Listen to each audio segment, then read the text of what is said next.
हम सांसारिक लक्ष्य बनाएं तो फिर ये पूरा कर्तव्य डिपेंड होगा क्या बोल रहे हो, खुल के बोलो।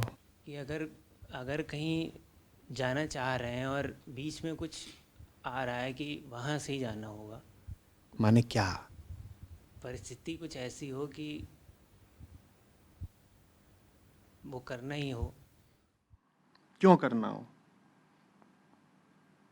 मत करो, मत करो। अरे मैं नहीं कह रहा मत करो, मैं पूछ रहा हूं क्यों करना होगा, कौन सी मजबूरी आ गई है?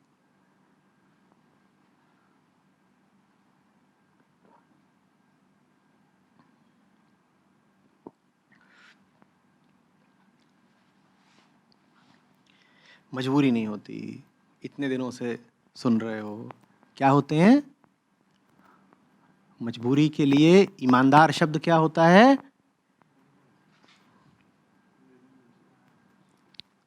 मजबूरी के लिए ईमानदार शब्द क्या होता है? मजबूरी के लिए ईमानदार शब्द क्या होता है?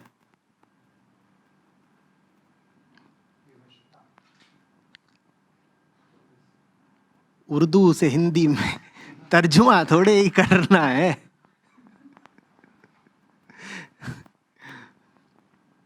क्या होता है?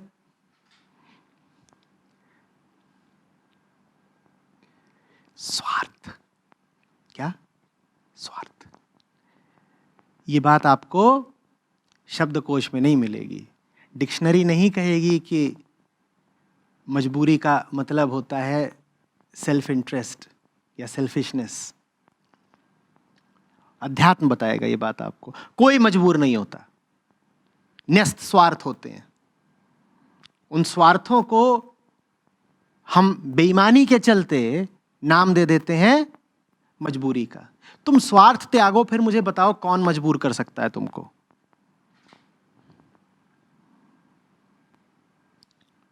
तो इतने मजबूर बन के मत बैठ जाया करो, अब मैं क्या कहूं आचार्य जी, फलाना काम तो करना ही पड़ता है ना।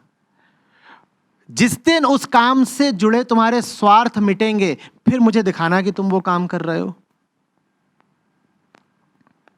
देखा है मैंने, इन्हीं पिछले 5-10 सालों में देखा है।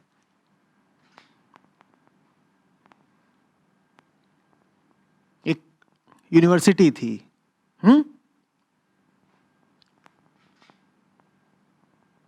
वहां का एक छात्र, 10 साल पहले की बात होगी, उसे कुछ करने को बोलूं, ये पढ़ाई कर ले, ये कोर्स कर ले, अपने विकास के लिए ये कर लिया कर, खेला कर, जिम जाया कर, संगीत सीख ले, कुछ बोलूं, वो बार बार जवाब क्या दे? नहीं कर सकता, मजबूरी है। माँ बाप अनुमति नहीं देते। अच्छा चल, घर से बाहर निकले, कुछ नहीं कर सकता, ले ये किताब पढ़ ले, इसे घर में ही पढ़ लिया कर। नहीं पढ़ सकता, माँ बाप अनुमति नहीं देते। मुझे बड़ी हैरत हुआ करे कि किस ग्रह से उतरे हैं इसके माँ बाप। काहे कि पहले तो वो अनुमति नहीं देते हैं, इसी के मुताबिक वो अनुमति नहीं देते हैं कि खेल ले लड़का, कि संगीत सीख ले, कि किताब भी पढ़ ले। और दूसरी बात, इतने पहुंचे हुए माँ बाप को भी ये लड़का इतनी इज्जत देता है, जरूर किसी और ग्रह से आए होंगे। जो माँ बाप इस किस्म के हों कि कहते हो कि ना खेलना है ना पढ़ना है, पता नहीं क्या करवाते हैं घर पे इससे, उनको ये इज्जत भी इतनी देता है कि कहता है कि वो मुझे अनुमति नहीं दे रहे तो मैं करूंगा भी नहीं। लेकिन मैंने कहा भाई क्या पता, ये देश ही श्रवण कुमारों का है। पितृभक्ति मातृभक्ति तो यहां मिट्टी में पाई जाती है, क्या पता कुछ खास बात हो। 10 साल बाद मिले साहब मुझे,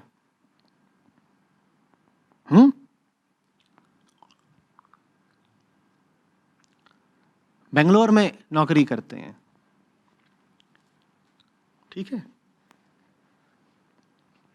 माँ बाप रहते हैं गाजियाबाद और हापुड़ के बीच के एक कस्बे में। माँ बाप कहाँ रहते हैं? गाजियाबाद और हापुड़ के बीच के एक कस्बे में, ये बेंगलोर नौकरी करते हैं। तो बात ही बात में मैंने कहा पता तो करना ही है वो सब ग्रहों का खेल, कि कहाँ से आए थे ये एलियंस। तो मैंने बात बात में पूछना शुरू किया। मैंने कहा और कितने कितने दिन में घर जाते हो? बोले अभी पिछली बार तो 2 साल पहले गया था और अब आया हूँ। अच्छा अच्छा, और कैसे हैं मम्मी पापा? बीमार ही रहते हैं दोनों। अच्छा, तो उनकी देखभाल वगैरह? नहीं ठीक है, पड़ोसी पड़ोसी हैं, वो अपना कर लेते होंगे, बाकी कुछ पैसे मैं भेज देता हूँ बीच बीच में। पापा की दुकान तो है ही। मैं कहा बीमार रहते हैं दुकान? बोले नहीं, अपना देखिए काम तो करना पड़ेगा ना, तो दुकान उकान जाते हैं। मैंने कहा यार तुम बेंगलोर में लग गए, किस्मत भी तुम्हारी खूब चली है, महीने के लाख रुपए से ज्यादा उठा रहे हो तुम, तो क्यों उनको तुम अभी दुकान पर भेजा करते हो?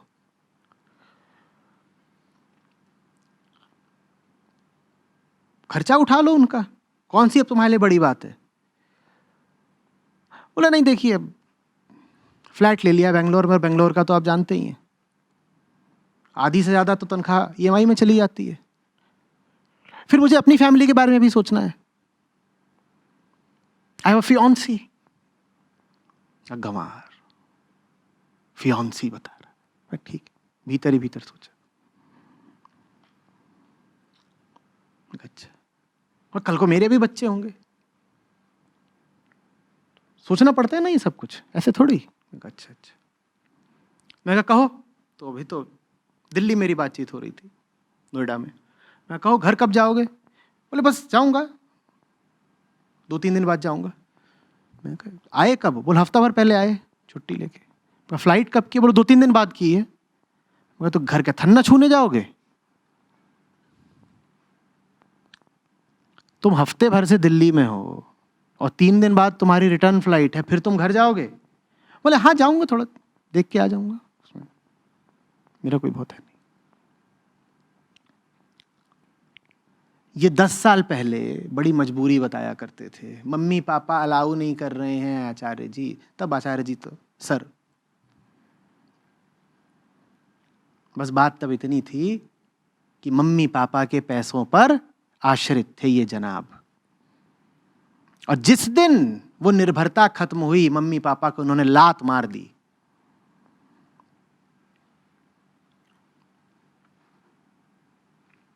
तब ये दिखाते थे कि हम तो बड़े संस्कारी हैं, बड़े कर्तव्य परायण हैं, या कि हम में बड़ा प्रेम है माँ बाप के लिए। कहाँ गया वो सारा प्रेम? प्रेम नहीं था, वो स्वार्थ था। कर्तव्य नहीं था, वो स्वार्थ था। और मजबूरी भी नहीं थी, वो स्वार्थ थी। अहंकार न प्रेम जानता है न कर्तव्य जानता है, वो जानता है तो सिर्फ स्वार्थ। आम आदमी जो कुछ कर रहा है उसमें न प्रेम होता है न कर्तव्य होता है, स्वार्थ होता है। हाँ, उसमें इतनी भी ईमानदारी नहीं है कि वो साफ बोल सके कि मैं जो कुछ कर रहा हूं अपने स्वार्थ के लिए कर रहा हूं। वो नाम देगा प्रेम का, कहेगा हम तुमसे इतना प्रेम करते हैं कि हम चाहते हैं कि तुम 100 साल जियो।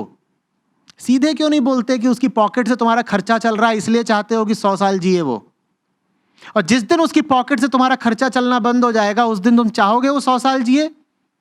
उसी व्यक्ति को आज लकवा मार जाए और वो पागल हो जाए और डॉक्टर प्रमाणित कर दें कि अब ये इंसान न कमा सकता है, न चल सकता है, न खा सकता है, न नहा सकता है, लेकिन जिएगा भी, ये बिस्तर पे पड़ा रहेगा और जिएगा, और अब तुम्हें इसकी देखभाल करनी पड़ेगी। अब बताओ उस व्यक्ति के लिए तुम मांगोगे दुआ कि ये 100 साल जिए? दिल पे हाथ रख के बोलना। अभी कल तक तुम दुआ मांगते थे ये 100 साल जिए, 100 साल जिए, क्यों? क्योंकि उसकी पॉकेट भारी थी। अभी वही व्यक्ति बिल्कुल अपाहिज अपंग हो जाए, अजी हटाओ 100 साल जिए, मुंह से नहीं बोलोगे पर भीतर ही भीतर ख्याल तो आने ही लगेगा कि अब देखो पृथ्वी की आबादी बहुत बढ़ गई है। ये मैं नहीं, ये वैज्ञानिक कह रहे हैं। और क्लाइमेट चेंज का भी एक बहुत बड़ा कारण है अतिशय आबादी। तो कुछ लोगों को तो विदा होना चाहिए ना। ये सब ख्याल मन में आने लग जाएंगे।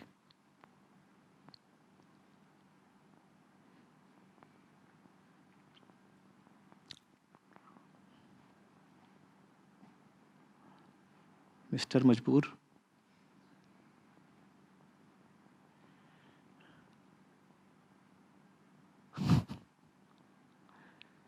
जिस आदमी के पास स्वार्थ नहीं, वो बहुत खतरनाक हो जाता है, क्योंकि अब उसे मजबूर किया नहीं जा सकता।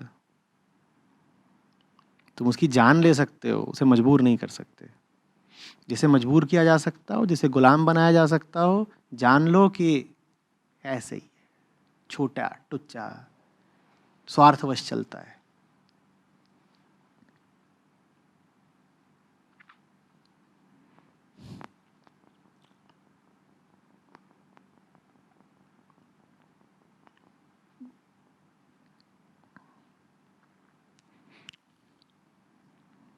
जिससे हमें कुछ ना मिलता हो, उससे हम 2 पल रुककर बात भी करना पसंद करते हैं क्या? बोलिए। बात भी किसी से हम तभी करते हैं जब या तो कुछ मिल रहा हो, या भविष्य में मिलने की उम्मीद हो, या बात न करने से कुछ नुकसान होने की आशंका हो। तब हम किसी को अपने 30 सेकंड भी देते हैं। ऐसा ही है कि नहीं है?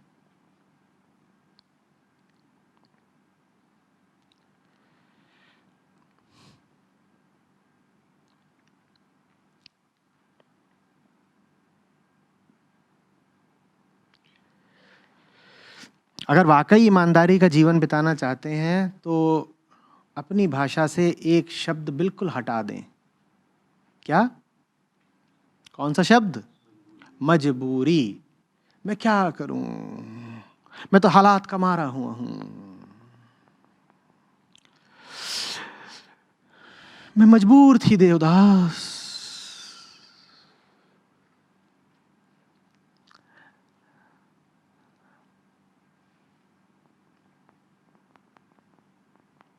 पारो, तुम झूठ बोल रही हो।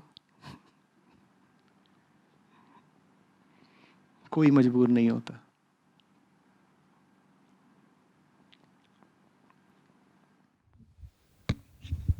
प्रणाम आचार्य जी।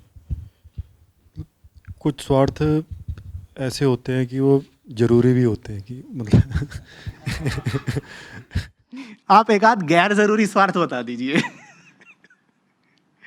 एक स्वार्थ बता दो जो गैर जरूरी लगता हो।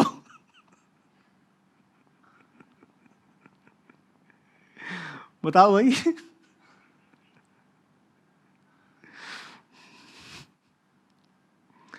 स्वार्थ टिका ही इसलिए हुआ है क्योंकि वो लगता है जरूरी।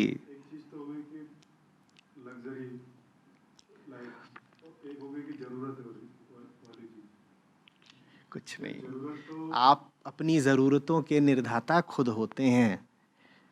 जिन्होंने जाना है, जो जिए हैं खुल के, उन्होंने कहा है कि इंसान की पहली ज़रूरत रोटी भी नहीं है, इंसान की पहली ज़रूरत आज़ादी है।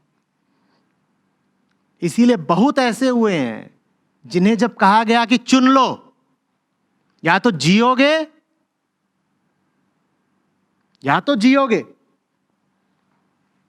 या फिर आजाद रहोगे, तो उन्होंने जीवन की अपेक्षा आजादी चुनी। ये बातें किताबों की नहीं है। ऐसे सैकड़ों हजारों हो गए हैं जिनसे आप कहेंगे कि या तो जिंदगी चुन लो या आजादी। वो आजादी पे हाथ रख देंगे, कहेंगे चुना, सोचना भी नहीं पड़ेगा, हमने चुन लिया। अब बताइए कौन सी मजबूरी, अब बताइए कौन सी जरूरत? जब जिंदगी भी जरूरत नहीं है, जब जिंदा रहना भी जरूरत नहीं होती, तो और कौन सी बड़ी जरूरत आ गई आपका गला पकड़ने के लिए? बोलिए। जिंदा रहना भी कोई अनिवार्य जरूरत नहीं है। अगर नौबत यह आ जाए कि या तो जिंदा रह सकते हैं या आजाद रह सकते हैं, तो आजादी चुनिए ना, क्यों जिंदगी चुन रहे हैं?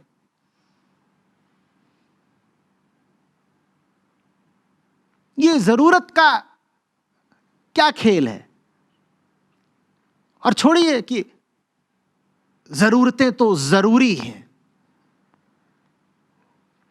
जरूरी सिर्फ उधर वाली चीज है, आजादी। अमेरिका में जिन बातों को मूलभूत जरूरत समझा जाता है, हिंदुस्तान में उन्हीं चीजों को अयाशी माना जाता है। ठीक, अब बताइए जरूरत माने क्या? बोलिए। आप आज जिन चीजों को अपनी जरूरत बताते हैं, आप ही की जो पिछली पीढ़ी थी, क्या उन बातों को अपनी जरूरत मानती थी? बोलिए, जरूरत माने क्या? हम युग धर्म को सनातन धर्म समझना शुरू कर देते हैं। किसी समय पर जो रिवाज और चलन चल रहे होते हैं, हम मान लेते हैं कि इन्हीं से तो हमारी जरूरतें तय होंगी। अब आज चलन है कि इतना तो होना ही चाहिए जेब में, तो उसको आप कह देंगे देखो ये तो अय्याशी नहीं है, विलासिता नहीं है, ये तो जरूरत है। वाकई जरूरत है क्या? मैं कह रहा हूं जिन्होंने जाना था उन्होंने तो ये तक दिखा दिया कि रोटी भी जरूरत नहीं है। वो रोटी के खिलाफ नहीं थे, वो बस ये कह रहे थे कि अगर रोटी और आजादी में एक को चुनना हुआ तो मैं रोटी तो नहीं चुनूंगा। रोटी से उन्हें कोई दुश्मनी नहीं थी, जी भर के रोटियां खाते थे, लेकिन सिर्फ तब तक जब तक रोटी आजादी की कीमत पर ना मिल रही हो। तो जरूरत क्या और जरूरत किसके लिए? रोटी इसलिए खा रहे हो ताकि गुलामी में जियो, जरूरत इसलिए है ताकि और गुलाम रह सको। डॉक्टर साहब मुझे दवाइयों की जरूरत है, किस लिए? ताकि मैं और नरक भोग सकूं।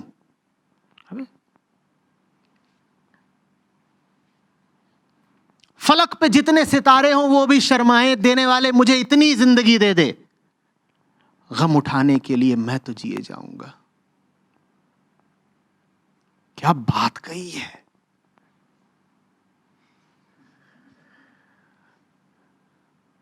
कसम से बुद्धि तो जबरदस्त लगाई है। क्या उपमा दी है! फलक पे जितने सितारे हों वो भी शर्माए, देने वाले मुझे इतनी जिंदगी दे दे, फिर गम उठाने के लिए मैं तो जिए जाऊंगा।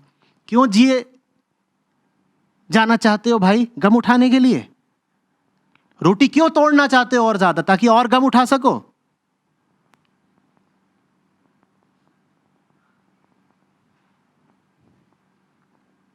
क्यों जीना है? मैं नहीं कह रहा कि कल सत्र में नजर ही ना हो कि आचार्य जी उन्होंने आपकी बात मान ली, पर मैं कह रहा हूं कि जब नौबत यहां पर आ जाए कि रोटी और राम में एक ही मिल सकता है, तो रोटी काहे चुन रहे हो भाई? जब नौबत यहां पे आ जाए कि रोटी तभी मिलेगी जब बंधन स्वीकार करोगे, तो रोटी क्यों चुन रहे हो? ऐसी नौबत ना आए, भगवान करे।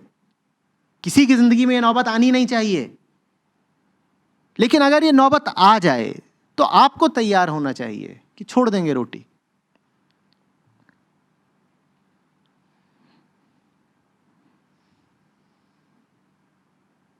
अब बताइए मजबूरी।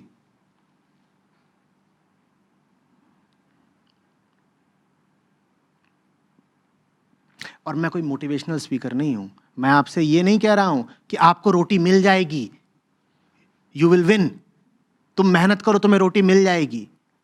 मैं उल्टी बात कह रहा हूं, मैं कह रहा हूं अगर संयोग ने यह हालत पैदा ही कर दी कि या तो रोटी या आजादी, तो रोटी मत चुन लेना। मैं मोटिवेट नहीं कर रहा हूं,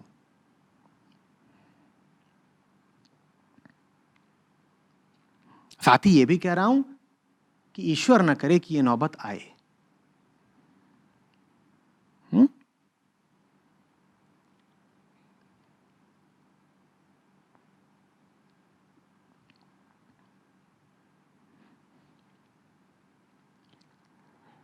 हम समझते नहीं हैं, या ये कह लीजिए कि हम गलत समझते हैं।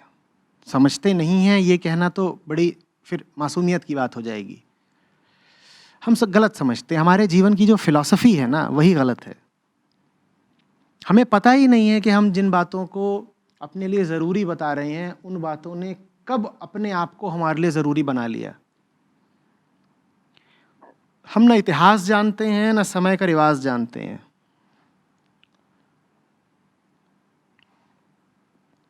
हमें पता ही नहीं चलता कि आज हमको जो बातें इतनी प्रिय या इतनी मूल्यवान लग रही हैं वो बातें आज से 100 साल पहले ही किसी गिनती में नहीं थी।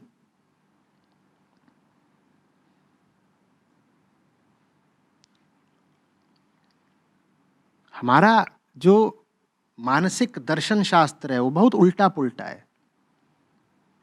हम सब बैड फिलोसोफर्स हैं और फिलॉसफी सभी के पास है, जिन्होंने नहीं पढ़ी उनके पास भी है। ऐसा कोई व्यक्ति नहीं है जो जिंदगी के बारे में कोई राय ना रखता हो। जिससे पूछो जिंदगी क्या है तो मौन रह जाए। हर व्यक्ति जिंदगी के बारे में कुछ ना कुछ जानता है और बोलता है ना। लेकिन जिंदगी के बारे में हम जो जानते हैं और जो नजरिया रखते हैं वो गलत है। गलत से क्या तात्पर्य है मेरा? वो तथ्यों पर आधारित नहीं है, फैक्ट्स पर आधारित नहीं है। बस यूं ही है मनगढ़ंत कहानी कि जिंदगी ऐसी है। जिंदगी क्या वाकई ऐसी है? प्रयोग करके देखो, जांच के देखो, और जांचने में बुद्धि लगाओ ना, वो शुभ होगा। आपने जिंदगी के बारे में जो भी रुख कर रखा है, जो भी ख्याल कर रखा है, जो भी धारणा बना रखी है, अगर वाकई हिम्मतवर और ईमानदार हैं आप तो उसको जांचते क्यों नहीं? क्यों नहीं जांच रहे? बोलिए।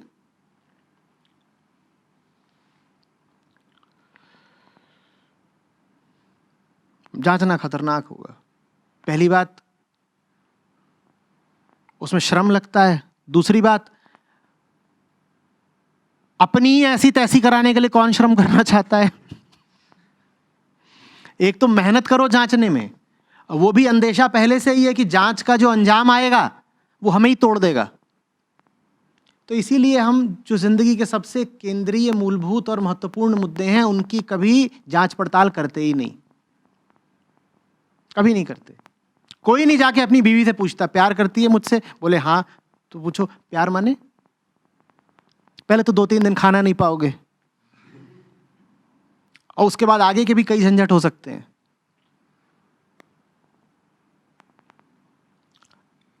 जिस किसी ने अपनी बीवी से पूछ लिया प्यार माने क्या, बड़ी दिक्कत आने वाली है उसको। तो हम पूछते ही नहीं इस तरह के असुविधाजनक सवाल।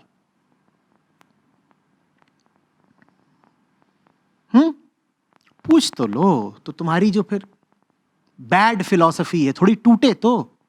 जिंदगी के बारे में जो नजरिया है, जिन ख्यालों पर आगे बढ़ते ही जा रहे हो, इमारत खड़ी ही करते जा रहे हो, पता तो चले कि बुनियाद कितनी कमजोर है।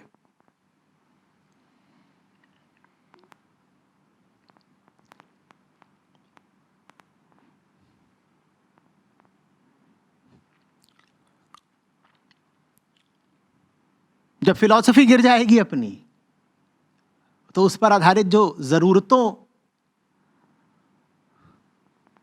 की पूरी सूची बना रखी थी वो भी नहीं बचेगी। कि बचेगी?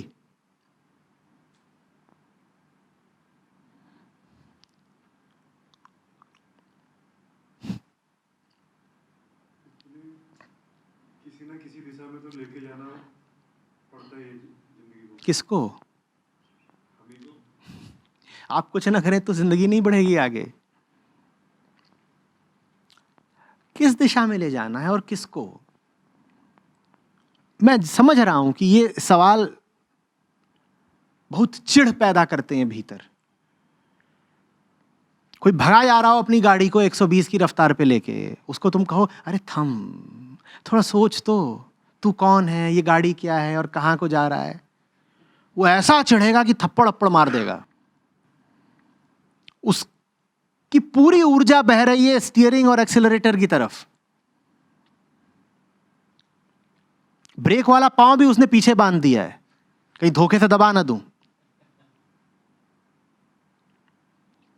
या ऐसा कह दीजिए कि दाएं पांव को एक्सेलरेटर के साथ बांध दिया है कि उठ ना जाए यहां से, और आप उससे कह रहे हैं अरे सोच, ये क्या है, ये क्यों है, आप ही पे चढ़ा देगा गाड़ी। चिढ़ तो लगती ही है, पर अच्छा हो कि सोच लिया जाए ना। देखिए, आप एक बस में बैठते हैं तो बस में तो आप ऐसे ही बैठ जाते हैं, मान लीजिए उत्तर प्रदेश राज्य परिवहन की है, कि वो चल रही है, आप पीछे लटक गए। कुछ नहीं करना होता, लटकना होता है। या कि चल रही है, जा करके दरवाजे पे मारे 2-4 मुक्के तो कोई ना कोई खोल ही देगा, या कोई टूटा हुआ शीशा उसमें मुंह अंदर डाल दिया तो भी कोई ना कोई खोल ही देगा। ऐसा ही होता है ना। क्योंकि है ही क्या वो, बस तो है, और क्या है। लोगों को यहां तक देखा है, वो किसी को छोड़ने आए बाइक पे बैठा के पीछे बस में, पता चला बस जा चुकी है तो उन्होंने बस का पीछा किया बाइक पे और जाके बस के आगे बाइक खड़ी कर दी, और फिर सज्जन उतर के गए और ठाट से बस में घुस गए। बस। और यही जब आप फ्लाइट लेते हैं तो कितनी देर पहले पहुंचना पड़ता है एयरपोर्ट? 1 घंटे पहले जो पहुंचेगा उसकी छूट जाएगी। खास तौर पे अगर, अब छोड़िए एयरलाइंस का नाम क्या लूं, एयरपोर्ट पे उतरना पड़ता है आपको कम से कम 1.5 घंटे पहले, अगर हम व्यस्त एयरपोर्ट्स की बात कर रहे हैं। और अगर आप सही मार्जिन लेकर चलना चाहते हैं तो 2 घंटे पहले पहुंचिए। और इंटरनेशनल फ्लाइट ले रहे हैं तो कितनी देर पहले पहुंचना पड़ता है? जितना महत्वपूर्ण काम होता है उसके लिए उतनी तैयारी करके यात्रा की जाती है ना। यूं ही नहीं यात्रा करने लग जाते, या यूं ही करने लग जाते हैं। अब घर में ही एक कमरे से दूसरे कमरे तक जाना है तो बैगेज चेक इन थोड़ी कराओगे, ना सिक्योरिटी चेक होगा। तुम जा ही रहे हो एक फालतू जगह से दूसरी फालतू जगह, अपने ही घर के एक कमरे से उठ के रसोई से गुसलखाने में घुस गए। वहां कोई थोड़ी कहेगा हाथ ऊपर करो और जांचेंगे कि क्या है। बम तो छुपा के कच्चे में नहीं ले जा रहे कहीं गुसलखाने में, होता है क्या? लेकिन यही आप इंटरनेशनल फ्लाइट बोर्ड कर रहे हो तो 4 घंटे पहले पहुंचिए, और 10 तरीके की आपकी छानबीन होगी, जांच पड़ताल होगी। अब आगे का बता देना। यात्राओं की बात कर रहे हैं ना, आप कह रहे कहीं को जाना है तो कहीं को तो जाना होगा। अब आप एस्ट्रोनॉट हैं तो कितने दिन पहले से तैयारी करनी पड़ेगी? बोलिए। अंतरिक्ष यान में जा रहे हैं आप, अंतरिक्ष यात्री हैं, तो कितने दिन पहले से तैयारी शुरू हो जाएगी आपकी? या ये कहा जाएगा भाग, रुक कैसे जाएं, अरे इतनी दूर जाना है। भाई बस वाले को तो 60 किलोमीटर दूर जाना था, लखनऊ से कानपुर। हमको तो मंगल ग्रह जाना है, कई कई लाख किलोमीटर दूर है, तो हमें तो और तेजी से भागना चाहिए ना। बोलो। पर जितनी दूर जाना होता है उतना थम के जाया जाता है। ये सिद्धांत समझ में आ रहा है? जिनको जितनी दूर जाना और जितनी तेजी से जाना हो उनको उतना थम के जाना होगा। जिन्हें लगातार भागते ही रहना है वो बस रसोई घर से गुसलखाने तक जा सकते हैं। सड़क पे भी चलोगे तो वहां लाल बत्ती होती है, रुकना पड़ता है। घर में नहीं रुकना पड़ता, घर में कूद के जहां चाहो घुस जाओ, तुम्हारा ही साम्राज्य है।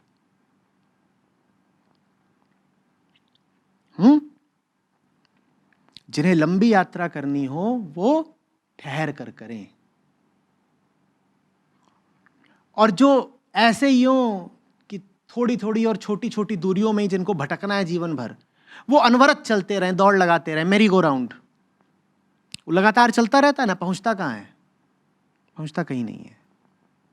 वो थमता भी नहीं और पहुंचता भी नहीं। ऐसा आम आदमी का जीवन होता है, न थमता है न पहुंचता है, मेरी गो राउंड है।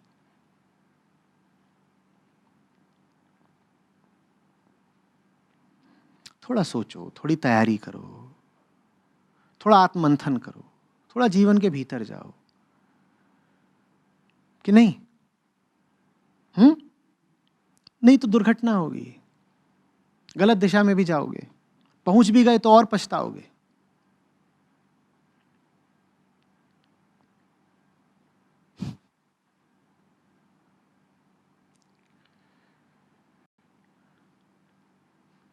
माया ऐसे ही पकड़ के रखती है, वो आपको सोचने विचारने का समय ही नहीं देती।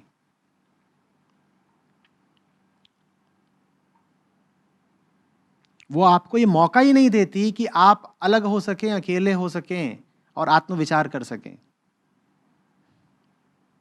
वो आपको दिन रात चक्की में उलझाए रखती है, मौका ही नहीं मिलेगा। तो फिर जीवन के रहस्य उजागर होंगे कैसे?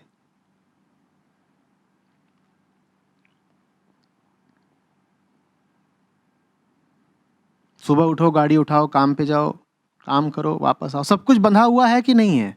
उसमें ये बताइए कि खाली जगह कहाँ है? खाली तो हम कभी होते ही नहीं,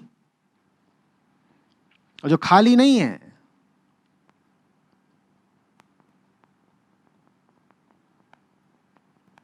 उसका काम बड़ा गड़बड़ है।